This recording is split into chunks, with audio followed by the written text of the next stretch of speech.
નમસ્કાર વિદ્યાર્થી મિત્રો, આપ સૌનું હાર્દિક સ્વાગત છે. મિત્રો, લાસ્ટ લેક્ચરમાં આપણે વિદ્યુત ડાયપોલ એટલે શું એ સમજ્યા હતા. વિદ્યુત ડાયપોલને લીધે તેની અક્ષ ઉપરના બિંદુએ વિદ્યુત ક્ષેત્ર છે એ મેળવ્યું હતું આપણે. આજના લેક્ચરમાં મિત્રો આપણે વિદ્યુત ડાયપોલને લીધે તેની વિષુવરેખા પરના બિંદુએ વિદ્યુત ક્ષેત્ર છે એ મેળવવાનો પ્રયત્ન છે કરશું. એની પહેલાં આગળના લેક્ચરનું થોડું રિવિઝન કરી લઈએ મિત્રો. દાખલા તરીકે મિત્રો આપણે આ વખતે એવી રીતે ડાયપોલ ગોઠવીએ કે જેથી કરીને ડાયપોલની અક્ષ છે એ વાય અક્ષ પર સંપાત થાય.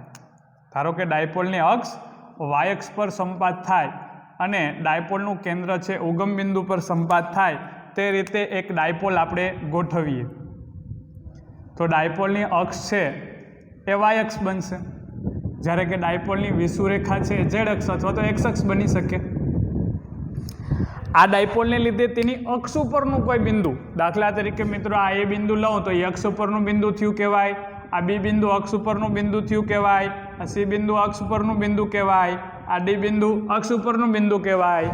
તો મિત્રો અક્ષ ઉપરનું બિંદુ, દાખલા તરીકે ધારો કે એ બિંદુ અક્ષ ઉપર કેન્દ્રથી R1 અંતરે છે, એ બિંદુ અક્ષ ઉપર કેન્દ્રથી R1 અંતરે છે, તો એ બિંદુ પાસે પરિણામી વિદ્યુત ક્ષેત્ર શું થાય? તો કે એક તો પ્લસ ક્યુને લીધે ક્ષેત્ર અને એક તો માઇનસ ક્યુને લીધે ક્ષેત્ર, બેયનો સદિશ સરવાળો કરો તો પરિણામી ક્ષેત્ર તમને આવું મળશે 2kPr/r² - a². અહીંયા કેન્દ્રથી એ બિંદુનું અંતર R1 છે એટલે અહીંયા આપણે R1 લખશું. એની દિશા કઈ હશે મિત્રો? તો કે ડાયપોલ મોમેન્ટની દિશામાં. અક્ષ ઉપરના કોઈ પણ બિંદુએ પરિણામી ક્ષેત્ર ડાયપોલ મોમેન્ટની દિશામાં થાય. ડાયપોલ મોમેન્ટની દિશા કઈ? માઇનસ ક્યુ થી પ્લસ ક્યુ. તો આ માઇનસ ક્યુ થી પ્લસ ક્યુ એટલે કે ધનવાય દિશામાં થાય. તો એ બિંદુ પાસે પરિણામી ક્ષેત્ર છે એ ધનવાય દિશામાં થાય, કારણ કે પ્લસ ક્યુનું વિદ્યુત ક્ષેત્ર અહીંયા મોટું થશે, કારણ કે એ બિંદુ પ્લસ ક્યુ થી નજીક છે એટલે એ પ્લસ મોટું થાય, ઈ માઇનસ નાનું થાય. તો પરિણામી ક્ષેત્ર છે એ તમારું ધન અક્ષ દિશામાં એટલે ડાયપોલ મોમેન્ટની દિશામાં થાય. એવી રીતે બી બિંદુ છે, બી બિંદુ એ કેન્દ્રથી ધારો કે R2 અંતરે છે, કેન્દ્રથી ધારો કે R2 અંતરે, તો કેન્દ્ર બી બિંદુ પાસે ક્ષેત્ર કેટલું થશે? 2kPr/r² - a²p². પરિણામી ક્ષેત્ર તો ત્યાં પણ ડાયપોલ મોમેન્ટની દિશામાં જ થશે. તમે હોમવર્કમાં કરેલું હશે, પ્લસ ક્યુને લીધે બહારની તરફ અને માઇનસ ક્યુને લીધે અંદરની તરફ, પ્લસ ક્યુને લીધે બહારની તરફ એટલે કે ક્યુ થી બી ને જોડતી દિશામાં ક્યુ થી બી તરફ, અને માઇનસ ક્યુને લીધે અંદરની તરફ. તો મિત્રો અહીંયા તમે જોજો, બી બિંદુ પાસે પરિણામી ક્ષેત્ર છે એ તમે શોધશો તો બી બિંદુ છે એ પ્લસ ક્યુ અને માઇનસ ક્યુની વચ્ચેનું ક્યાંક બિંદુ છે. તો બી બિંદુ પાસે શું થશે? ઈ પ્લસ અને ઈ માઇનસ બે એક જ દિશાના થશે. ઈ પ્લસ અને ઈ માઇનસ બે એક જ દિશાના થશે અને પરિણામી ક્ષેત્ર છે પ્લસ ક્યુ થી માઇનસ ક્યુ તરફ છે, એટલે કે ડાયપોલ મોમેન્ટ કરતા વિરુદ્ધ દિશાનું છે. ડાયપોલ મોમેન્ટ કરતા વિરુદ્ધ દિશાનું છે, કારણ કે બી બિંદુ પ્લસ ક્યુ અને માઇનસ ક્યુની વચ્ચે છે. મેં લાસ્ટ લેક્ચરના હોમવર્કમાં કીધું હતું, ત્યાં તમે ફાઇન કર્યું હશે એટલે તમને મળ્યું હશે. એવી રીતે સી બિંદુ પાસે તમે ક્ષેત્ર શોધશો તો સી બિંદુ પાસે માઇનસ ક્યુને લીધે તો કે અંદરની તરફ, પ્લસ ક્યુને લીધે બહારની તરફ, એટલે સી બિંદુ પાસે બંને ક્ષેત્રો એક જ દિશાના થશે. અને કઈ દિશાના થશે? પ્લસ ક્યુ થી માઇનસ ક્યુ તરફ, એટલે ડાયપોલ મોમેન્ટ કરતા વિરુદ્ધ દિશાના થશે. ઓકે, ડી બિંદુ પાસે ફાઇન કરીએ તો માઇનસ ક્યુને લીધે અંદરની તરફ થશે અને પ્લસ ક્યુને લીધે બહારની તરફ થશે. તો ડી બિંદુ પાસે પાછું શું આવી જશે? પરિણામી ક્ષેત્ર છે ઉપરની તરફ, એટલે કે ડાયપોલ મોમેન્ટની દિશામાં થશે. તો મિત્રો યાદ રાખજો કે અક્ષ ઉપરનું બિંદુ પણ પ્લસ ક્યુ અને માઇનસ ક્યુની બહાર હોવું જોઈએ, પ્લસ ક્યુ અને માઇનસ ક્યુની વચ્ચે ક્યાંય નહીં. અક્ષ ઉપરનું બિંદુ જ્યાં પ્લસ ક્યુ અને માઇનસ ક્યુની બહાર આવેલું છે તો પરિણામી ક્ષેત્ર ડાયપોલ મોમેન્ટની દિશામાં હોય છે. ધારો કે ડી બિંદુ મિત્રો કેન્દ્રથી R2 અંતરે જો આવેલું હોય, ડી બિંદુ ક્યાં આવેલું હોય? ડાયપોલના કેન્દ્રથી R2 અંતરે આવેલું હોય તો ડી બિંદુ પાસે પરિણામી ક્ષેત્ર છે એનું મૂલ્ય થશે 2kPr/r² r2 square minus a square whole square અને ડાયપોલ મોમેન્ટની દિશામાં કારણ કે ડી બિંદુ પ્લસ ક્યુ અને માઇનસ ક્યુ ને જોડતી રેખા પર એટલે અક્ષ ઉપર છે અને પ્લસ ક્યુ અને માઇનસ ક્યુ ની બહાર છે, વચ્ચે નથી. તો આ વાત બધી હતી અક્ષ ઉપરના બિંદુઓ પાસે વિદ્યુત ક્ષેત્ર. આજના આ લેક્ચરમાં મિત્રો આપણે વિષુવરેખા પરના બિંદુએ વિદ્યુત ક્ષેત્ર છે એ મેળવવાનું છે. વિષુવરેખા પરના બિંદુએ ચલો ફરીથી આપણે એક વિદ્યુત ડાયપોલ લઈ લઈએ. ધારો કે આકૃતિમાં દર્શાવ્યા અનુસાર વિદ્યુત ડાયપોલ એવી રીતે રાખેલ છે કે જેથી ડાયપોલની અક્ષ એક્સ અક્ષ પર સંપાત થાય છે તથા ડાયપોલનું કેન્દ્ર છે એ ઉગમ બિંદુ પર સંપાત થાય છે. આવું તમારે ડિસ્ક્રિપ્શનમાં લખવાનું કે ધારો કે આકૃતિમાં દર્શાવ્યા અનુસાર એક વિદ્યુત ડાયપોલ એવી રીતે ગોઠવેલ છે કે જેથી ડાયપોલની અક્ષ છે એ એક્સ અક્ષ ઉપર સંપાત થાય છે અને ડાયપોલનું કેન્દ્ર છે ઉગમ બિંદુ પર સંપાત થાય છે. હવે વિદ્યુત ક્ષેત્ર ક્યાં શોધવું તમારે? વિષુવરેખા પરના બિંદુએ. એટલે વિષુવરેખા શું છે તો કે ડાયપોલની અક્ષને લંબ અને કેન્દ્રમાંથી પસાર થતી રેખા. ડાયપોલની અક્ષને લંબ અને ડાયપોલના કેન્દ્રમાંથી પસાર થતી રેખા એ ડાયપોલની વિષુવરેખા છે. આ વિષુવરેખા પર એક બિંદુ આવેલું છે મિત્રો, ધારો કે એ બિંદુ. આ એ બિંદુ પાસે તમારે વિદ્યુત ક્ષેત્ર શોધવું છે. એ બિંદુ ધારો કે મિત્રો આ બધું ડિસ્ક્રિપ્શનમાં લખવાનું. ધારો કે એ બિંદુ ડાયપોલના કેન્દ્રથી r અંતરે આવેલું છે. માઇનસ ક્યુ થી ડાયપોલના કેન્દ્ર વચ્ચેનું અંતર a, એવી રીતે કેન્દ્રથી પ્લસ ક્યુ નું અંતર પણ a, એટલે માઇનસ ક્યુ અને પ્લસ ક્યુ વચ્ચેનું કુલ અંતર થયું 2a. હવે તમારે એ બિંદુ પાસે વિદ્યુત ક્ષેત્ર શોધવાનું છે. તો આપણે જે રીતે કરતા હતા એ જ રીતે તમે પેલા પ્લસ ક્યુ ને લીધે એ બિંદુ પાસે વિદ્યુત ક્ષેત્ર શોધો, પછી માઇનસ ક્યુ ને લીધે એ બિંદુ પાસે વિદ્યુત ક્ષેત્ર શોધો. તો સૌથી પહેલા આપણે ચલો પ્લસ ક્યુ વિદ્યુત ભારને લીધે એ બિંદુ પાસે ઉદ્ભવતું વિદ્યુત ક્ષેત્ર શોધીએ. ઉદ્ભવતું વિદ્યુત ક્ષેત્ર જેને આપણે સંજ્ઞા આપીએ એ પ્લસ.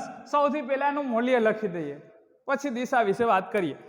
તો આપણે ઇક્વેશન જાણીએ છીએ એ મુજબ કે ક્યુ અપોન આર સ્ક્વેર, બરાબર ને? હગે ના? તો કે ના સાહેબ, એમાં આ આર અંતર કયું લેવાનું હોય? ક્યુ થી એ વચ્ચેનું અંતર. આર અંતર કયું લેવાનું હોય? ક્યુ થી એ વચ્ચેનું અંતર લેવાનું હોય. તો મિત્રો તમે આકૃતિમાં જુઓ તો આર અંતર તો ઓ થી એ વચ્ચેનું છે, તો ક્યુ થી એ વચ્ચેનું અંતર છે એ આર નહીં થાય. ક્યુ થી એ વચ્ચેનું અંતર ધારો કે હું અત્યારે એને એક્સ કહી દઉં, હાલો એક્સ. તો પાયથાગોરસ પ્રમેય અનુસાર એક્સ ની કિંમત શું થાય? Under root r square plus a square. તો અહીંયા આવે મિત્રો એક્સ સ્ક્વેર. અહીંયા શું આવશે? એક્સ સ્ક્વેર આવશે. પ્લસ ક્યુ થી એ વચ્ચેનું અંતર ત્યાં એક્સ સ્ક્વેર આવશે. એટલે આન્સર શું થશે મિત્રો? કે ક્યુ upon R square plus a square. Pythagoras પ્રમેય અનુસાર એક્સ સ્ક્વેર બરાબર R square plus a square. અત્યારે મૂલ્ય જ લખ્યું જ આપણે. એવી રીતે માઇનસ ક્યુ વિદ્યુત ભારને લીધે એ બિંદુ પાસે ઉદ્ભવતું વિદ્યુત ક્ષેત્ર, ઉદ્ભવતું વિદ્યુત ક્ષેત્ર એને સંજ્ઞા આપણે આપીએ ઈ માઇનસ. હવે એનું માત્ર મૂલ્ય લખવાનું છે. એટલે કે ક્યુ અપોન આર સ્ક્વેર ઇક્વેશન અનુસાર આર છે અંતર કોની કોની વચ્ચેનું? માઇનસ ક્યુ થી એ વચ્ચેનું અંતર. તો એ પણ પાયથાગોરસ પ્રમેય અનુસાર તમે માઇનસ ક્યુ થી એ વચ્ચેનું અંતર શોધો તો આ બાજુ એ છે ને આ બાજુ આર છે. તો આ અંતર કેટલું થાય? જેટલું આ છે એટલું જ થાય. પાયથાગોરસ પ્રમેય અનુસાર R square plus a square. તો આ અંતર પણ એક્સ જ થાય. તો એ અંતર થશે એક્સ સ્ક્વેર. એટલે કે તમારો આન્સર તમને મળશે કે ક્યુ upon R square plus a square. તમને એમ થશે માઇનસ ક્યુ વિદ્યુત ભારને લીધે ઉદ્ભવતું વિદ્યુત ક્ષેત્ર છે, તો અહીંયા માઇનસ ક્યુ કેમ ન મૂક્યા? ભાઈ એ માઇનસ ક્યુ એટલે કે ઋણ વીજભાર છે, પણ એ વીજભારનું મૂલ્ય તો કેટલું છે? ક્યુ જેટલું. તો વીજભાર કયા પ્રકારનો છે એના પરથી વિદ્યુત ક્ષેત્રની દિશા નક્કી થશે. વિદ્યુત ક્ષેત્રનું મૂલ્ય શોધવામાં માઇનસ ક્યુ મૂકવાના નથી. ડન. તો આપણે પ્લસ ક્યુ વિદ્યુત ભારને લીધે વિદ્યુત ક્ષેત્ર અને માઇનસ ક્યુ વિદ્યુત ભારને લીધે વિદ્યુત ક્ષેત્ર બે શોધી લીધા. હવે પરિણામી ક્ષેત્ર એ બિંદુ પાસે પરિણામી ક્ષેત્ર એ બિંદુ પાસે પરિણામી વિદ્યુત ક્ષેત્ર. પરિણામી વિદ્યુત ક્ષેત્ર મેળવવું હોય તો તમને ખબર છે શું કરવું પડશે? E પ્લસ અને E માઇનસ બેયનો સદિશ સરવાળો કરવો પડશે. કેવો સરવાળો? સદિશ સરવાળો કરવો પડે. તો હવે તમે મને કહો કે E પાસેનું પરિણામી ક્ષેત્ર તો કે E પ્લસ નું મૂલ્ય વત્તા E માઇનસ નું મૂલ્ય આવું ક્યારે લખાય? તો કે જો આ બે એક જ દિશામાં હોય તો. Very good. પરિણામી ક્ષેત્ર E પ્લસ નું મૂલ્ય અને E માઇનસ નું મૂલ્ય બેનો તફાવત આવું ક્યારે લખાય? જો બે વિરુદ્ધ દિશાના હોય તો મોટું મૂલ્ય હોય એમાંથી નાનું બાદ કરવાનું, જે આપણે અક્ષ ઉપરના બિંદુએ કર્યું હતું. ઓકે. E પ્લસ અને E માઇનસ વચ્ચેનો ખૂણો કંઈક થીટા બનતો હોય તો પરિણામી ક્ષેત્રનું મૂલ્ય શું થાય? તો √ E પ્લસ ના મૂલ્યનો વર્ગ વત્તા E માઇનસ ના મૂલ્યનો વર્ગ વત્તા 2 ગુણ્યા E પ્લસ નું મૂલ્ય ગુણ્યા E માઇનસ નું મૂલ્ય ગુણ્યા કોસ થીટા, જ્યાં થીટા કોની વચ્ચેનો ખૂણો? તો કે આ બે સદિશો વચ્ચેનો ખૂણો. આ રીતે તમારે શોધવું પડે. તમને આવડે છે એટલે આપણે અહીંયા જોઈએ સદિશ સરવાળો કરવા માટે પહેલા તો આ બંનેની દિશા તમારે નક્કી કરવી પડશે, E પ્લસની અને E માઇનસની. તો કરીએ દિશા નક્કી આપણે સૌપ્રથમ. ચલો. ધન વીજભારને લીધે વિદ્યુત ક્ષેત્ર ત્રિજ્યાવર્તી દિશામાં બહારની તરફ, એટલે પ્લસ ક્યુ ને લીધે જે વિદ્યુત ક્ષેત્ર મળે છે E પ્લસ, જેને આપણે સંજ્ઞા આપી, એની દિશા તો કે પ્લસ ક્યુ થી એ ને જોડતી દિશામાં બહારની તરફ, એટલે આ બાજુ થાય. આ E પ્લસ ની દિશા થઈ મિત્રો, ક્યુ થી એ ને જોડતી દિશામાં બહારની તરફ. ઋણ વીજભારને લીધે વિદ્યુત ક્ષેત્ર તો કે ત્રિજ્યાવર્તી દિશામાં અંદરની તરફ, એટલે માઇનસ ક્યુ ને લીધે એ બિંદુ પાસે વિદ્યુત ક્ષેત્ર તો કે માઇનસ ક્યુ થી એ ને જોડતી દિશામાં અંદરની તરફ, એટલે આ થઈ મિત્રો E માઇનસ ની દિશા. બંનેના મૂલ્યો સરખા છે. જો E પ્લસ નું મૂલ્ય અને E માઇનસ નું મૂલ્ય બે મૂલ્યો સરખા છે. જો સમીકરણ 1 અને સમીકરણ 2 પરથી E પ્લસ અને E માઇનસ બંનેના મૂલ્યો સરખા છે, પરંતુ બેની દિશા સરખી નથી. બે એક જ દિશામાંય નથી, બે વિરુદ્ધ દિશામાંય નથી, બે વચ્ચે કાંઈક ખૂણો બને છે. Yes or no? યસ. તો હવે પરિણામી દિશા કેમ શોધશું? મેં હમણાં કીધું તો એમ ઇક્વેશનથી પણ ફાઇન કરી શકો, અથવા તમે અહીંયાના બે ઘટકો પણ પાડી શકો. ઘટકો પાડવા હોય તો ઘટકો, બે વચ્ચેનો ખૂણો શોધીને કરવું હોય તો ખૂણો શોધીને, તમારે જેમ અનુકૂળતા આવે તેમ.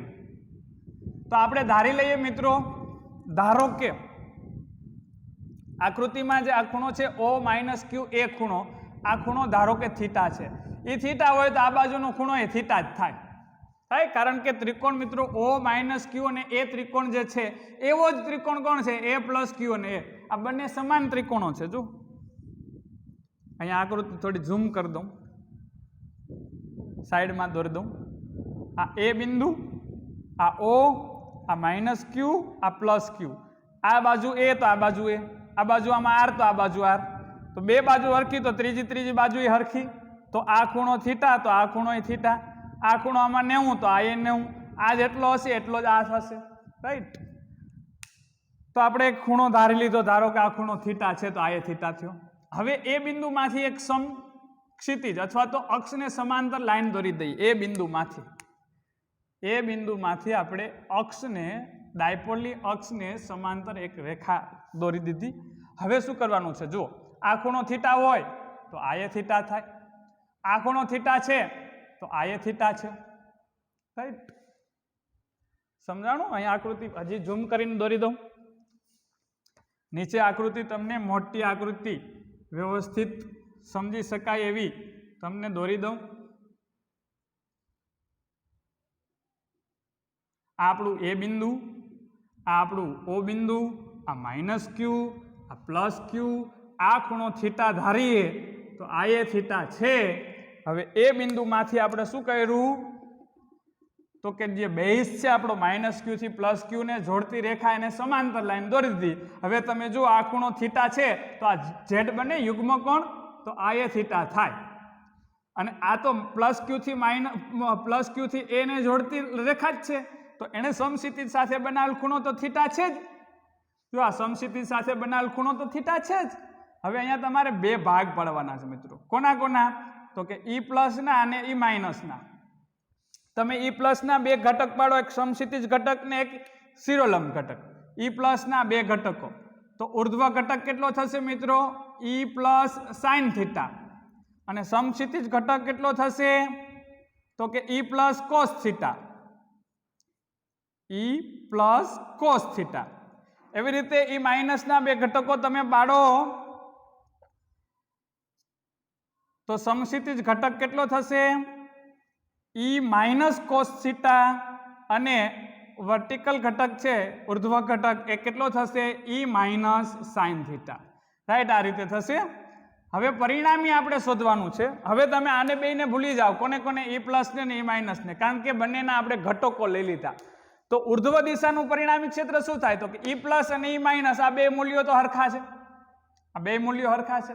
સાઇન થીટા તો કે સાઇન થીટા, એટલે ઉપરની દિશાનું ક્ષેત્ર અને નીચેની દિશાનું ક્ષેત્ર બે સરખા છે, તો ઉર્ધ્વ દિશાનું પરિણામી ક્ષેત્ર છે એ શૂન્ય થાય. સમજાય? ઉર્ધ્વ દિશા એટલે કઈ દિશા? વિષુવરેખા. વિષુવરેખા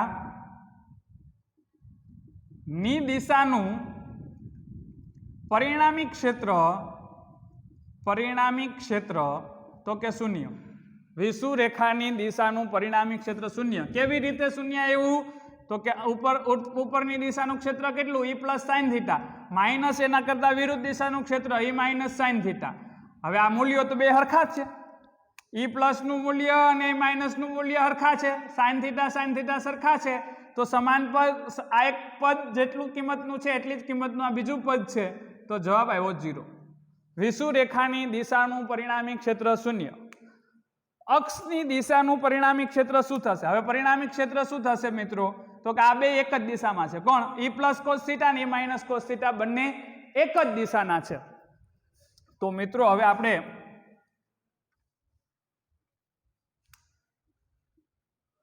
આ શૂન્ય કેમ આવ્યું મેં તમને લખી દીધું, એટલે મારે હવે અહીંયા લખવું છે કે અહીં ઈ પ્લસ અને ઈ માઇનસ ના ઉર્ધ્વ ઘટકો અથવા તો વિષુવરેખા પરના ઘટકો, ઈ પ્લસ અને ઈ માઇનસ ના વિષુવરેખા પરના ઘટકો સમાન મૂલ્યના અને વિરુદ્ધ દિશાના હોવાથી તેમનું પરિણામી ક્ષેત્ર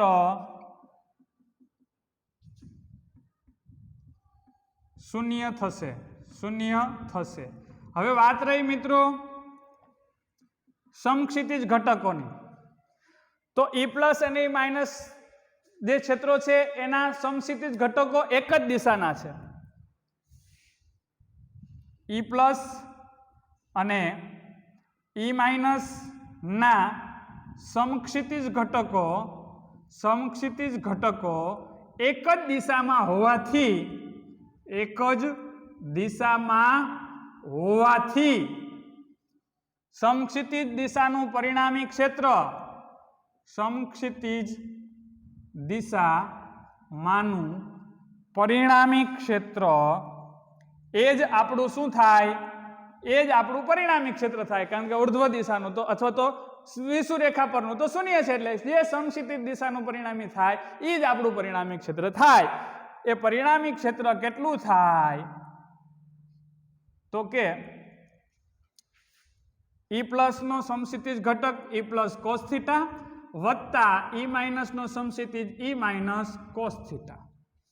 હવે મિત્રો ઈ પ્લસ નું મૂલ્ય અને ઈ માઇનસ નું મૂલ્ય સમીકરણ 1 અને 2 પરથી સરખું છે. ઈ પ્લસ અને ઈ માઇનસ નું મૂલ્ય સમીકરણ 1 અને 2 પરથી સરખું છે. તો ઈ નું મૂલ્ય કેટલું થશે? તો કે ઈ પ્લસ નું મૂલ્ય કેટલું છે? KQ/R² + A² * cos θ વત્તા ઈ માઇનસ નું મૂલ્ય KQ/R² + A² * cos θ. એટલે આ પદ વત્તા આ પદ બે હરખા છે એટલે બે વખત થાય, એટલે બે વખત KQ ના છેદમાં R² + A² કોસ થીટા. હવે આકૃતિ પરથી કોસ થીટાની કિંમત મૂકવાની છે એટલે 2kq upon r² plus a² એમનેમ રાખીએ. આપણે આકૃતિ પરથી કોસ થીટાની કિંમત મૂકવાની છે. આ ખૂણો આપણે થીટા લીધેલ છે અથવા આ ખૂણો થીટા લીધેલ છે, ત્યાંથી કોસ થીટાની કિંમત મૂકવી હોય તો કોસ થીટાની કિંમત શું થશે? પાસેની બાજુ છેદમાં કર્ણ. પાસેની બાજુ છેદમાં કર્ણ. તો પાસેની બાજુ કેટલી છે? જોઈ થીટાની પાસેની બાજુ a છેદમાં કર્ણ કેટલો છે? તો કે વર્ગમૂળમાં a² પ્લસ r² અથવા તો r² પ્લસ a². કર્ણ કેટલો થશે? વર્ગમૂળમાં r² પ્લસ a². એટલે કોસ થીટાની કિંમત મેં મૂકી. તો મિત્રો એ બિંદુ પાસેનું પરિણામી ક્ષેત્ર મને મળ્યું 2ak એમનેમ રાખું into q. 2a into q કે એમનેમ છે છેદમાં r² વત્તા a² ની 1 ઘાત અને અડધી ઘાત એટલે ટોટલ કેટલી થાય? 3/2. એટલે r² plus a² raise to 3/2 દોઢ ઘાત. જો અહીંયા r² પ્લસ a² ની 1 ઘાત છે, અહીંયા r² પ્લસ a² વર્ગમૂળમાં એટલે અડધી ઘાત છે, તો ટોટલ કેટલી થાય? દોઢ, એટલે કે 3/2. અને હજી તમારે મિત્રો જેમ આપણે અગાઉ કીધું તેમ 2a ગુણ્યા q, 2a ગુણ્યા q એટલે dipole moment p. Dipole moment p. તો પરિણામી ક્ષેત્ર મળ્યું Ea બરાબર kp upon r² plus a² raise to 3/2. r² plus a² raise to 3/2. આ માત્ર તમે એ બિંદુ પાસે પરિણામી ક્ષેત્રનું મૂલ્ય શોધ્યું. દિશા કઈ છે? તો કે જે દિશામાં ઓલા સમક્ષિતિજ ઘટકો છે તે દિશામાં પરિણામી ક્ષેત્ર છે. તો પરિણામી ક્ષેત્ર આ દિશામાં થયું મિત્રો. જો આકૃતિમાં દર્શાવેલ દિશામાં. તો એ દિશા કઈ કહેવાય? તો કે એ દિશા જોવો જોઈએ કઈ છે? પ્લસ q થી માઇનસ q તરફની છે. કઈ દિશા છે? પ્લસ q થી માઇનસ q. તો એ દિશા કઈ થાય? તો કે ડાયપોલ મોમેન્ટ કરતા વિરુદ્ધ દિશા થાય. કારણ કે ડાયપોલ મોમેન્ટની દિશા કઈ હોય? માઇનસ q થી પ્લસ q. તો તમને જે પરિણામી ક્ષેત્ર મળ્યું એ પરિણામી ક્ષેત્ર ડાયપોલ મોમેન્ટ કરતા વિરુદ્ધ દિશાનું છે કે નહીં? ધ્યાનથી સાંભળજો. તમે જે એ બિંદુ પાસે પરિણામી ક્ષેત્ર શોધ્યું એ પરિણામી ક્ષેત્ર કઈ દિશામાં છે મિત્રો? ડાયપોલ મોમેન્ટ કરતા વિરુદ્ધ દિશાનું છે. તેથી તમારે એ બિંદુ પાસેનું પરિણામી ક્ષેત્ર સદિશ સ્વરૂપે લખવું હોય તો અહીં આપણે લખશું માઇનસ p કેરેટ. શું લખશું? Minus p caret. અહીંયા કાંઈ ન લખાય p કેરેટ કે માઇનસ p કેરેટ, કારણ કે E પ્લસ જે વિદ્યુત ક્ષેત્ર છે એ નથી ડાયપોલ મોમેન્ટની દિશામાં કે નથી વિરુદ્ધ દિશામાં. એટલે અહીંયા p કેરેટ કે માઇનસ p કેરેટ કાંઈ ન લખાય દિશામાં. એવી રીતે E માઇનસ જે વિદ્યુત ક્ષેત્ર છે ને એ નથી ડાયપોલ મોમેન્ટની દિશામાં કે નથી વિરુદ્ધ દિશામાં. એટલે E માઇનસ પાસે દિશામાં p કેરેટ કે માઇનસ p કેરેટ ન લખાય એટલે નથી લખ્યું આપણે. એ અલગ દિશા જ છે આખી. પણ પરિણામી ક્ષેત્ર જે તમે મેળવ્યું એ પરિણામી ક્ષેત્ર ડાયપોલ મોમેન્ટ કરતા વિરુદ્ધ દિશાનું છે. એટલે સદિશ સ્વરૂપે લખવું હોય તો એની દિશા થશે માઇનસ p કેરેટ, એટલે કે ડાયપોલ મોમેન્ટની દિશા કરતા વિરુદ્ધ દિશામાં. ફક્ત મૂલ્ય લખવું હોય તો kp upon r² plus a² raise to 3/2. હજી એક કિસ્સો આમાં લખી દઈએ આપણે કે જો r નું મૂલ્ય a ની સાપેક્ષમાં વધારે હોય તો, જો r નું મૂલ્ય એની સાપેક્ષમાં વધારે હોય તો મિત્રો એ બિંદુ પાસેનું ક્ષેત્ર શું થશે? તો કે આપણે છેદમાં r² ની સાપેક્ષમાં a² ને અવગણી શકીએ તો kp અપોન r³ થઈ જાય. kp upon r³. દિશા ડાયપોલ મોમેન્ટ કરતા વિરુદ્ધ દિશામાં. તો હોમવર્કમાં હવે સાંભળજો. જેમ આપણે અહીંયા એ બિંદુ પાસે પરિણામી ક્ષેત્ર શોધ્યું એવી રીતે હોમવર્કમાં તમારે મિત્રો આ બી બિંદુ જે O બિંદુ કેન્દ્ર ડાયપોલનું કેન્દ્ર O ત્યાંથી ધારો કે r2 અંતરે આવેલું છે, તો બી બિંદુ પાસે પરિણામી ક્ષેત્ર તમારે હોમવર્કમાં શોધવાનું છે. પ્લસ q ને લીધે ક્ષેત્ર, માઇનસ q ને લીધે ક્ષેત્ર, બેયનો સદિશ સરવાળો આ હોમવર્કમાં કરીને આવવાનું છે. Thank you.